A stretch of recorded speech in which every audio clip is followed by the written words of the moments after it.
1. Jelaskan keterkaitan antara hakikat manusia dan pendidikan. Jawabannya, faktor pendidikan berperan penting dalam menentukan perkembangan manusia, mengacu pada istilah-istilah baku tentang konsep manusia. Seorang pakar pendidikan Belanda, N.J. Langeveld, menyebut, manusia itu adalah makhluk alternatif yang harus dididik dan dapat dididik. Manusia adalah makhluk alternatif dan juga makhluk eksploratif. Disebut makhluk alternatif karena manusia memiliki kemampuan untuk menentukan pilihan dalam menjalani kehidupannya. Sedangkan manusia disebut sebagai makhluk eksploratif karena manusia memiliki potensi untuk berkembang dan dikembangkan. Manusia sejak dini pastinya sudah memiliki pengalaman serta pendidikan, baik yang didapat secara otodidak maupun dari orang lain. Manusia merupakan makhluk tanpa daya yang sejak dini ia membutuhkan bantuan dari lingkungannya. Ada lingkungan yang pertama dan utama adalah keluarga, khususnya orang tua menempati peran strategis dan juga menentukan dalam pendidikan. Dikatakan demikian karena peran kedua orang tua menyangkut pendidikan pembentukan akidah. Dan pastinya hubungan antara manusia dan pendidikan sangatlah erat. Dengan adanya pendidikan, manusia akan lebih berpengetahuan untuk lebih memilih mana yang baik dan mana yang buruk. 2. Jelaskan yang dimaksud dengan pendidikan sebagai suatu sistem dan berikan contohnya. Istilah sistem berasal dari bahasa Yunani, sistema, yang berarti sehimpunan bagian atau komponen yang saling berhubungan secara teratur dan merupakan suatu keseluruhan. Sistem merupakan istilah yang memiliki makna sangat luas dan dapat digunakan sebagai sebutan yang melekat pada sesuatu. Suatu perkumpulan atau organisasi adalah sebagai sistem yang kemudian orang menyebutnya dengan istilah sistem organisasi. Sedangkan pendidikan itu berasal dari kata pedagogi. Kata tersebut berasal dari bahasa Yunani kuno. Jika dieja menjadi dua kata, yaitu pait yang artinya enak, anak, dan agogos yang artinya membimbing. Dengan demikian, pendidikan bisa diartikan sebagai usaha sadar dan terencana untuk mewujudkan proses pembelajaran dan suasana belajar agar para pelajar dididik secara aktif dalam mengembangkan potensi dirinya yang diperlukan untuk dirinya dan masyarakat. Jadi, bisa disimpulkan bahwa pendidikan sebagai suatu sistem adalah komponen yang saling berhubungan secara teratur dalam proses belajar mengajar untuk mencapai tujuan agar para pelajar tersebut dapat secara efektif mengembangkan potensi dalam dirinya yang diperlukan untuk dirinya sendiri dan masyarakat. Lalu, mengapa pendidikan dapat dikatakan sebagai suatu sistem? Tidak lain dan tidak bukan karena pendidikan terdiri dari sejumlah komponen yang saling keterkaitan, mempengaruhi, dan komponen-komponen tersebut tertuju pada satu tujuan, yaitu tujuan pendidikan. Contohnya, tujuan manusia sebagai organisme adalah agar dapat melaksanakan tugas kehidupannya. Begitu pula tujuan keberadaan lembaga pendidikan adalah dapat melayani setiap anak didik untuk mencapai tujuan pendidikannya. Inilah tujuan yang menggerakkan suatu sistem.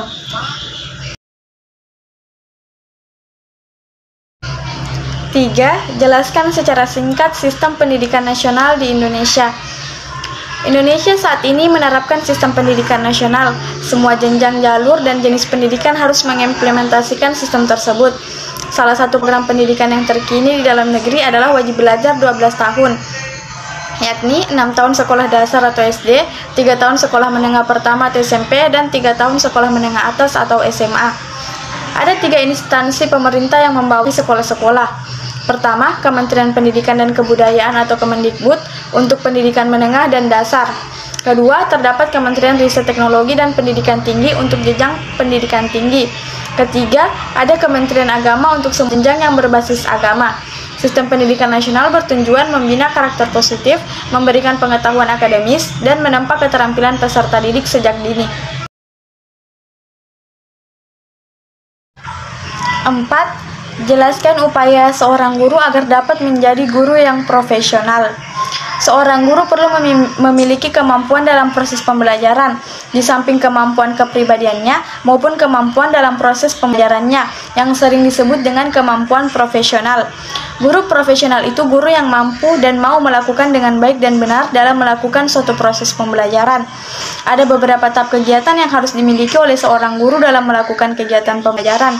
Guru harus memiliki persiapan, yang artinya sebelum melakukan kegiatan pembelajaran, guru harus mempersiapkan segala sesuatunya, baik dari materi yang akan diajarkan kepada siswa maupun kesiapan mental guru itu sendiri.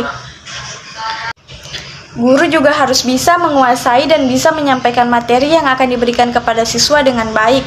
Sebaiknya, seorang guru harus bisa menjelaskan materi dengan mudah, hal-hal yang sukar atau dianggap sulit oleh siswa itu sendiri. Guru juga harus bisa menguasai dan bisa menyampaikan materi yang akan diberikan kepada siswa dengan baik. Sebaiknya, seorang guru itu harus bisa menjelaskan materi dengan mudah, hal-hal yang sukar atau dianggap sulit oleh siswa itu sendiri.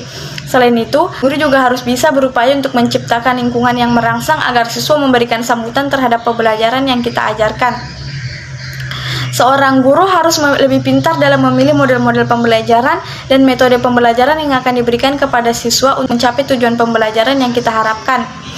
Dengan adanya metode ini, perhatian siswa tetap terarah selama penyajian pembelajaran berlangsung.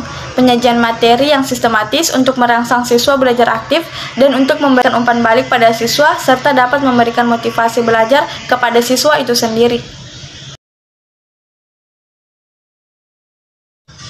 Jelaskan menurut pendapat Anda, sarana dan prasarana seperti apa yang dapat menunjang pembelajaran di era 4.0 agar lebih berkualitas.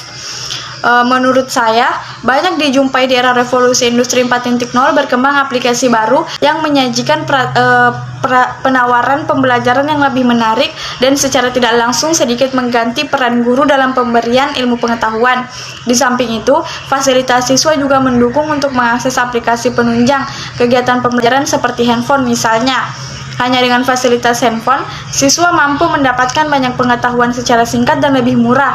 Siswa lebih mudah belajar dalam segi waktu lebih fleksibel karena siswa mampu menentukan waktu dan tempat seperti apa yang diinginkan.